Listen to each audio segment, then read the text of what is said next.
Hi, John here from Water Depot. Today we're going to talk about changing your filters in your membrane in a 5-stage Goldline reverse osmosis system. Before we get started, I just want to talk a little bit about what the tools you're going to need. You're going to need a filter wrench, which would come with your unit. Recommend some food grade silicone, a set of channel locks. Obviously I wouldn't use the ones that are dirty from your garage. You want ones that are clean, and a pair of needle nose pliers. And as always, if you're working on these type of equipment, you always want to wear rubber gloves all the time. We always wash our hands first, but even though we've washed our hands, there is still bacteria on our fingers that can contaminate the filter. So always wear rubber gloves all the time. Okay? That being said, let's carry on. So you'll have a unit like this underneath your sink, or it could be in your basement. But on your way into your unit, your inlet is here. You're going to have a ball valve on the inlet. So you're going to shut your ball valve off, which is going to stop the feed water pressure and the feed water flow to the unit and isolate the unit. You're also going to take your tank, which is under your sink, and you're going to shut your ball valve just to isolate your tank. Then you also want to take your faucet and you want to make sure you turn your faucet on. That way you're releasing all the pressure in the lines and you don't have any flow problems. And it's not going to be extremely difficult to undo your filter housings. The filter housings, if they're pressurized, you're never going to get them off. So you have to make sure you've completely depressurized the system. So once that's done, you simply start from one end to the next. These are all your pre-filters. So this is a new unit, so the filters aren't in the unit, but all you do to do this, you take your filter wrench. Once it's depressurized, you turn it and the sump will loosen and come off. Okay? If it's full of water and full of filter, it's going to be a little heavier than it is today. But you have to be careful that when you pop it off here, you're going to get a gush of water. So you want to make sure that you have a bucket nearby, or even a bucket underneath it if you can, to catch that water. And you also want to have a bucket because your filter is going to be sitting inside your filter housing like that, and it's going to be full of water. So you're going to want to take, what I always do is I'll take my rubber gloved hand, put a rubber glove on before you touch the filters, take my finger and I hold the filter, pour it into the bucket, and then I let the filter fall into the bucket. So I'm not actually touching it. So you also want to have a look inside your filter, see if you got any fouling inside there. Using a rubber glove hand, you can always take a bit of paper towel, clean rag. Better to use paper towel than a rag because you can get material from the rag inside. Just take it and wipe it out. Okay? If there's a lot of stuff in there, rinse it. Just make sure that it's as clean as possible. Then you take your filter, pull your filter out, unload your filter packaging, take out your filter tag, because a lot of times you find them in the ROs because people have forgotten. What I always do too, you see I've got a rubber glove on, but I'm also only touching the plastic packaging. I'm not actually touching the filter, because although you have a rubber glove on, you've now been inside there wiping things out. So still use the plastic. Push it in and then pull the plastic out like that. Now you've got a completely clean filter. It hasn't been touched. Throw this in your garbage or in your bucket. Take your silicone lubricant. Put a little bit, and this is only food grade, a little bit on your finger, and just put it inside on the O-ring. Yeah, see how I'm doing that? I just go around it with the O-ring. The main reason for that is because if you don't lube your O-ring and then next year you come to do this, or 6 months you come to do this, it's going to be harder to take the O-ring off because it's going to seal. Okay? So you just want to put a little bit. It doesn't have to be a lot, just a little fingerful. Lightly seat that in. You'll feel the filter will seat itself, and just turn it till the threads, now the threads have engaged. So now you can turn it. Just turn it to the point where it engages, like that. Take your filter wrench and just, it's hard when it's on the table, but it'll be on under your kitchen sink. Just give it a little shot, just to engage that O-ring. You'll feel it. It gradually goes, and it stops. You don't want to come onto it. If you come onto it, you'll never get it off. You probably break your filter wrench, and then a year from now, when it comes time to change it, you're never going to get that off. Okay? So that's my advice to you anyway. So this one filter is now changed. So now you move to the next housing, same thing, I've pre-loosened these just so I didn't have to fight with them. Just reef on it, it'll turn. Depending on if you lubed it last time, it might be easier. Just pull that off. Again, it'll have water in it and it'll have a filter in it. The filter will be sitting inside like that, full of water. So again, take your finger, put it on the filter, pour it into the bucket, and just let the filter fall into the bucket. Then you don't have to touch the filter with your hands. Same thing as you did with the last one. Have a look inside. If it's dirty, just put a rag in there, wipe it out, rinse it, make sure it's clean. Then you take your rubber gloved hand, again, same thing. Sometimes they're difficult to get out because they push them inside the filter. Just peel the plastic off, leaving a little bit on the end. Take your little sticker out because you don't want that to end up in there. Just give yourself that little piece at the end, okay? And if you're really, and see what happens, you see that? Sometimes that'll happen. You want to take that out. You don't want, it's the end of the day, if it's in there a year from now, it's not going to be a game changer, but you want to take it out because you don't want anything to foul. So your filtered housing should look like that. Probably easier at this point than doing it with a filter in it. Put a little bit of lube on your finger. Just run it around the O-ring, right? Just like that. You can probably see it shiny, right? Take your filter, don't touch the filter, keep the plastic, put it in, and then pull the plastic out. And it comes out. Now you haven't touched the filter at all, you've already lubed it. So now you take this, same thing as last, just take it, let it seat, it'll seat itself, you'll feel it, it'll pop in, and then you'll feel the thread engage. Now it's engaged, you can just turn it till it's hand tight, right? Take your filter wrench, and just again, give it that little quarter turn just to engage the O-ring, okay? So that's your filter 2 done. Now let's turn it this way, sorry guys, so you can see it a little bit better. So filter 1, filter 2 are done, okay? So now we're on to filter 3, same process. You just, let's turn that, yeah, so if it's on, you just turn it, and it de-engages the O-ring. I'll again allow it to come off. Support it, because if it comes off with water, it's going to come off if you're not holding on to it, and then you end up potentially hitting your housing on the concrete floor and you can crack it, okay, if it's in the basement.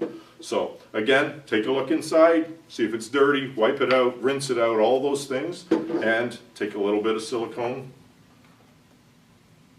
That's way too much, but you just need a little bit, right? If you have too much, it's not going to hurt things. But so then you have your O-ring lubed, and then the same thing as last time. Pop your plastic off. You notice I have one hand that's rubber gloved and one hand that isn't.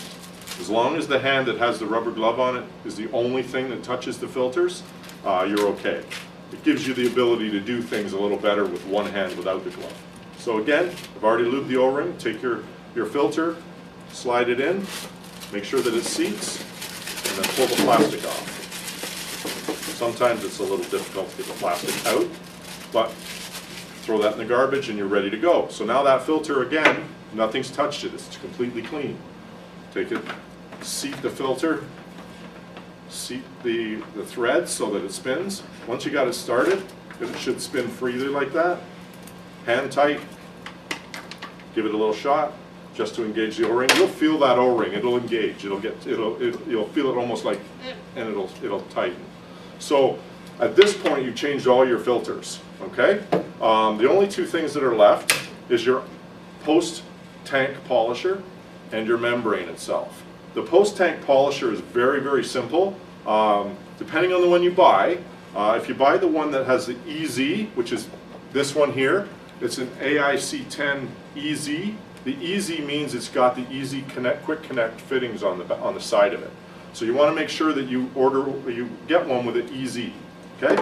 If you got one with an EZ, all you do is you push the little tabs in, pop this out, take the little blue clip. So there's these little clips. You can probably see that little clip there. That's a retention clip. That's just designed to hold the collar that you're going to depress from depressing on its own. So there's a little white collar here. You push that in and pull that out. Okay? Remember to look, you'll see on here, on this filter is a flow direction. When you put your new filter in, there's a flow direction on this filter. You got to make sure you put it in the same flow direction that you took it out, or you're not going to get any water. Okay? So I'm not going to change this one exactly. It's the same unit. You see there's flow this direction and flow this direction, both in the same direction. So you take the plastic off this, you take this out, take this one off, you just pull it off. Pull it off. They just sit on there. Take your new filter, you put your new filter in, make sure the flow's in the direction it was supposed to be. Quite simply, you take your connections that you just had, this connection, you just take this connection and you pop it in. Pop it in, make sure it's seated. Take your blue clip, just pull it forward so you can see that that collar comes forward, and stick your blue clip in the collar to lock it in. Not all of them will have blue clips. Sometimes you'll lose the blue clips over time. It's not a game changer if you don't have one, you just need to make sure that it's seated. Then you take this other side, do the same thing, push it in, make sure it's seated, and there you have it. You've changed your post carbon polisher. Okay? So the next part of this is probably the most difficult the most difficult part to change your membrane. This is usually where you'd have a set of channel locks. You probably need a bigger set of channel locks than this, but you can get a grip to turn it with a smaller set. What you have to do is you have to turn, at the end of this is a cap. That cap threads off, and inside here is one of these. This is an RO membrane. Okay? So to be able to change this properly, you're going to have to take this clip off at the end, right? And push that out. So now you can get, so what you've done is just what I did with the last one. Taken the blue clip out, let me get it with my fingers, the blue clip out, and you've pushed in this collar and you've pulled this fitting out. Okay? So now this is free. You can actually, you've got it connected to this side, but now this is free. So you can take your hand and just unloosen this, and it'll come out. Once you've de-engaged the O-ring, it'll come out easier. You see there's an O-ring on the top of it, and it's just a cap. Okay? So what you do from here, the best way, you can see inside, there's the membrane. You can see it with a little tab on the end. So if this membrane's been in a while, it's going to be really difficult to get out. So what I always suggest, because you're using tools that you don't know how clean they are, as ridiculous as this might seem, put a rubber glove across your wrench, grab the end of this with your wrench, and pry it out. Sometimes they're difficult to get out because they've been in for a little while. It will come, trust me. It's just a matter of time. If you have trouble with it, you can also use a pair of needle nose. Same thing, put your rubber glove on it, and then there's a little hole, and you can pull it up. And it disengages, okay? The reason it's difficult to get out is there's a little bit of, there's a rubber gasket here that seals it in. So if it's been sitting in there for a year, it could be very difficult to get out. But as long as you cover your tools with a rubber glove, and at the end of the day, this is being thrown out. What you don't want to contaminate is in here with your tool.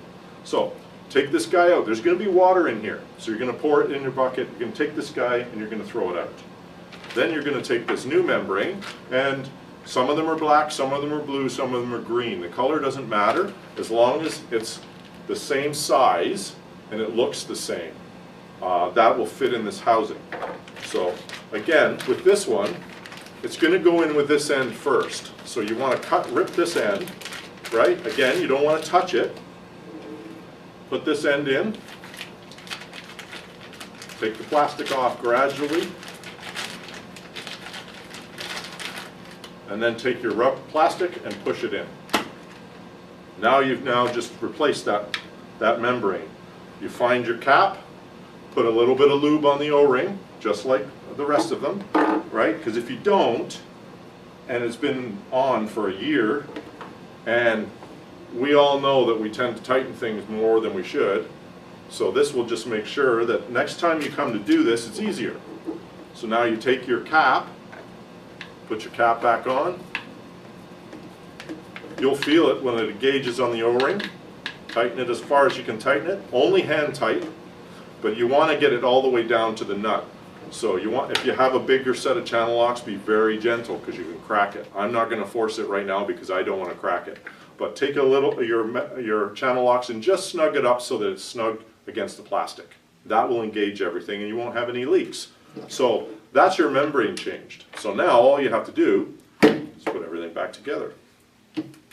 So obviously we have these little brackets. These brackets go on to the membrane and hold everything. You have this piece here, and you just have to move this so that it sits where it needs to be. And you're going to take this piece, you're going to put it back in here, and you're going to push it until it engages, right? Then you're going to take your blue clip, and you're going to put your blue clip back in the collar so that it doesn't disappear.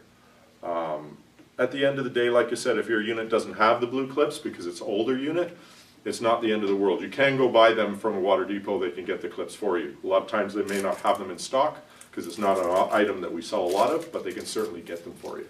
So at this point, you've changed all your pre-filters, your post-filter, your membrane, and your post-carbon, post-tank carbon. So you've done all the work you needed to do now. So now you make sure everything is tight and snug, but don't over-tighten it. So your unit will be inside your kitchen's, under your kitchen sink now completely empty with new filters. So what you want to do then is you want to take your feed line and you want to turn your feed water on. Turn it on very slowly so you don't get water hammering through the unit. Just slowly let it happen. And you'll feel it'll pressurize and it'll pressurize and stabilize, and then there won't be any water rushing, it'll just be good. At this point, what I would suggest is check for leaks. Make sure that all your fittings are pushed in, there's nothing dripping out, there's no leaks around here, and let it sit for a couple of minutes and just watch it and make sure there's no leaks. If, say, you get a little drip here, it could be just because this fitting isn't all the way in. There's a little O-ring inside, and if you push it in and you don't go past the O-ring, it can still leak. So if that happens, you get a little drip, you just push it in hard and you'll feel it go, and it'll pass. And then you won't have any leaks. Once it's pressurized, it's hard to do that. So if you do have leak, you want to depressurize like you did before, open the tap, and then push it in, and then repressurize, right? Usually it doesn't happen, but once in a while it might. So once you got this pressurized and it's stable and there's no leaks and everything's good, then what I would recommend at this point then is you open your faucet, allow your faucet to gurgle. It'll go and gurgle because there'll be air coming out, and you'll get a shot of like black water, and it'll start to produce. Once it starts to produce, you can leave it running, open your tap, your tank, and then the water flow from the tank will come out of the faucet. As soon as you know that's happening, close your faucet. Just allow it to pressurize and to pressurize with the new water. And then give it about 10 minutes and open it. Let it run until it runs dry. Close it again. Let it build for half an hour, 45 minutes. Let that tank fill.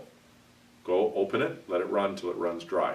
Do that 3 times. The reason for that is you're now taking the dust off the filters out of your tank and you're going to get better quality water. Once you've done that 3 times and everything's stable, I would go back under your sink and check for leaks. Make sure that you don't have any leaks, no problems, no issues, nothing's happening, and it's stable. Turn your faucet back on, you see you have lots of water, and you're completely done. And then you take all your filters, throw them all away, and you're good to go for another year. Okay? Thank you for your time. Hopefully this is helpful. Again, it's John from Water Depot. Thanks for visiting with me today.